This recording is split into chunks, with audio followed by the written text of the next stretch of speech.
Voilà, départemental 7. Alors je comprends plus.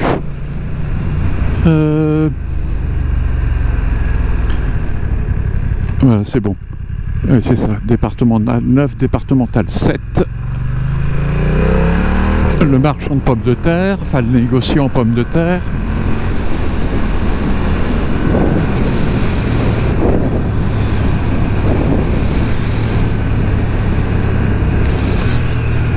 Donc la départementale 7 qui est une jolie route avec de beaux virages, mais il n'y a pas beaucoup de visibilité. Il y a des intersections où l'on est prioritaire, mais nous sommes des prioritaires très fragiles. Alors nous quittons Hachette-le-Grand, toujours sur la départementale 7. Là, il y a ces beaux virages, mais zéro visibilité. Toujours la possibilité qu'il y ait des marcheurs sur la chaussée ou des engins agricoles larges et qu'on ne voit pas assez vite. Bon, là c'est sec, mais il y a aussi toujours la possibilité des résidus agricoles glissants. Alors on va se reprendre un petit coup de fraîcheur dans le sous-bois.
J'avais vu un panneau pour un cimetière militaire indien.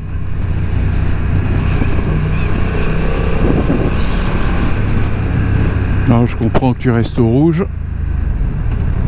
mais là tu ne devrais plus.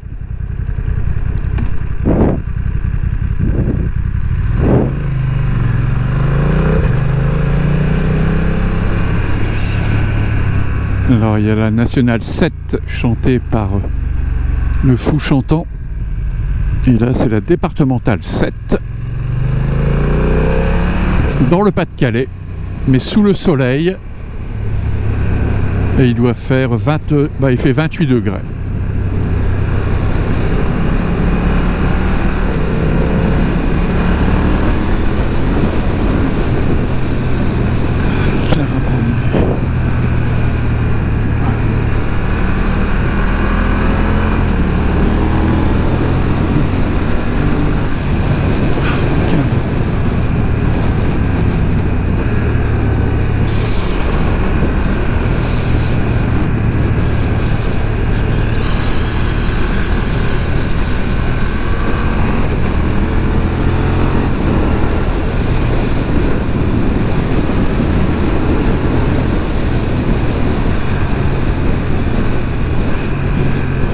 Alors attention dans les virages que l'on ne connaît pas.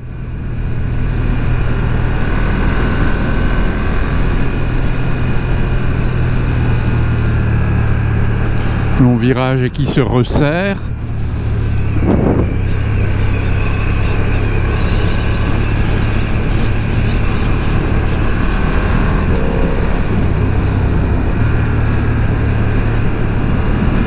Ah voilà. Le panneau que je vois là de dos est probablement celui indiquant le cimetière indien.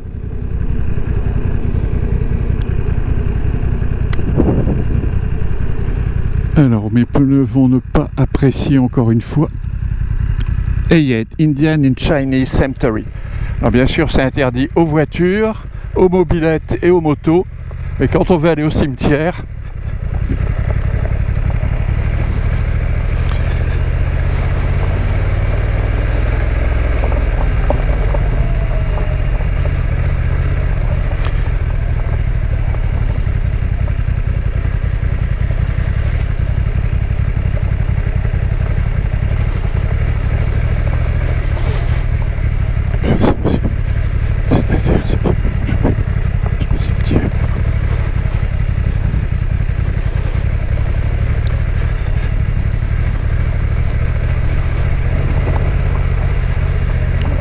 voilà le cimetière indien. Donc cimetière britannique.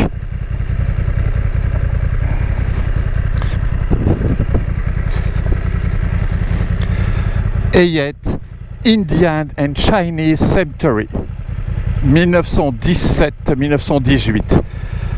Alors jusqu'à présent je ne connaissais qu'un seul cimetière chinois dans la Somme, près d'Abbeville.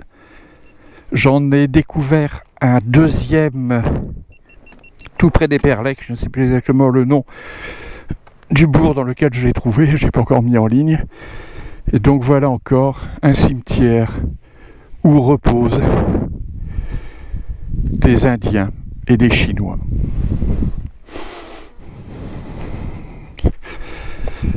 Alors, ce cimetière a été construit et est entretenu par la Commonwealth War Graves Commission. Alors, là à gauche, ce sont des tombes chinoises. À droite, des tombes indiennes.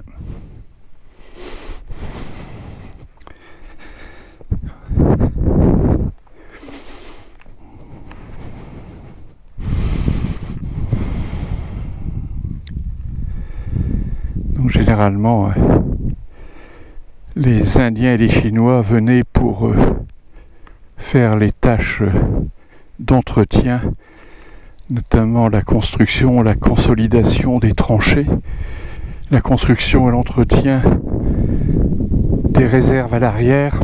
Et généralement, ils n'étaient pas en première ligne, tout au moins pour les Chinois et les travailleurs indiens, sachant que dans l'armée britannique même, il y avait des régiments indiens qui combattaient et qui ont notamment combattu dans la région d'Ypres. Voilà, ils sont bien loin de leur terre natale.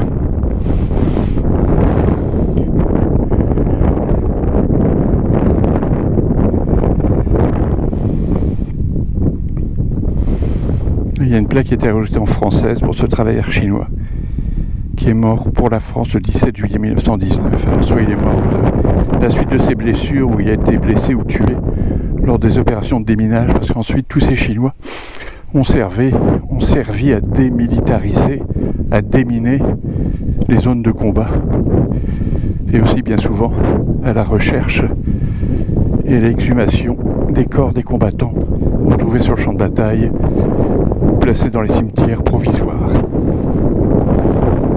Voilà.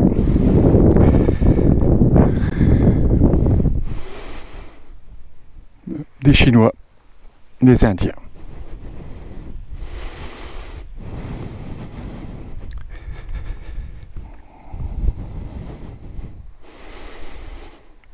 Donc Hayet Indian and Chinese Cemetery.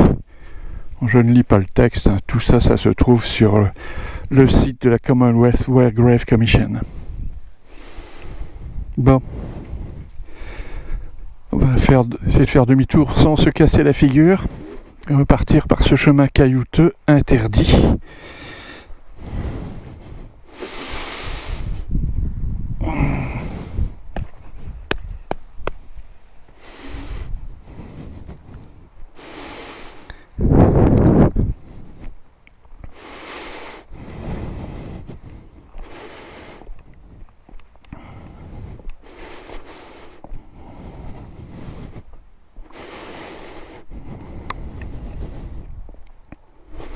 Souhaitons ne pas voir refleurir les cimetières militaires.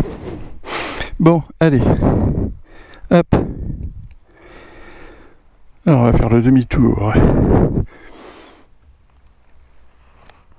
Ah, il y a encore une saleté ici.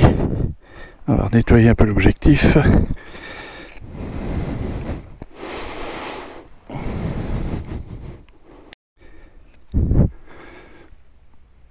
Allez, c'est parti pour le demi-tour. Pédibus.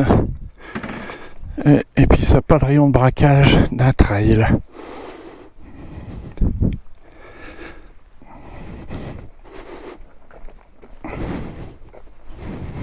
Hop.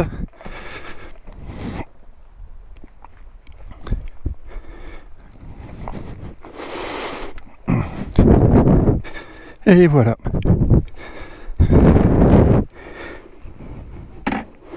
Allez.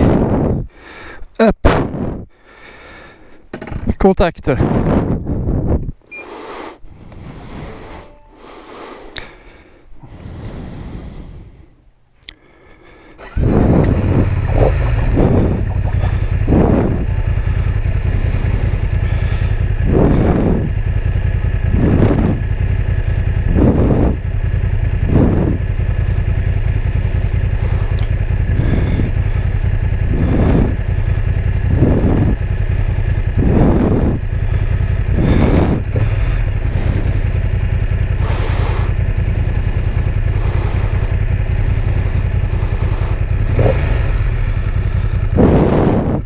Voilà, c'est reparti.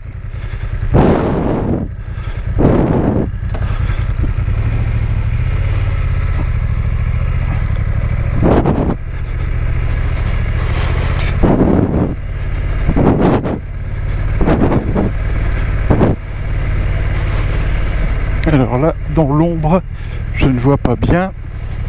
Voilà, ma vue s'est adaptée.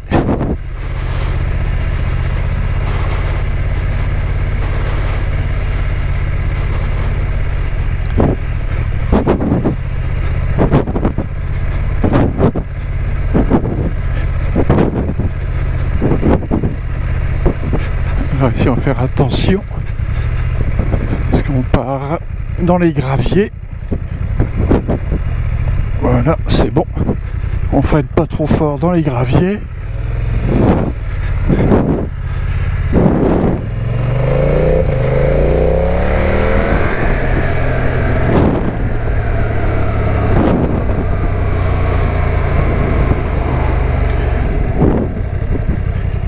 Donc, Hayette, départementale 7.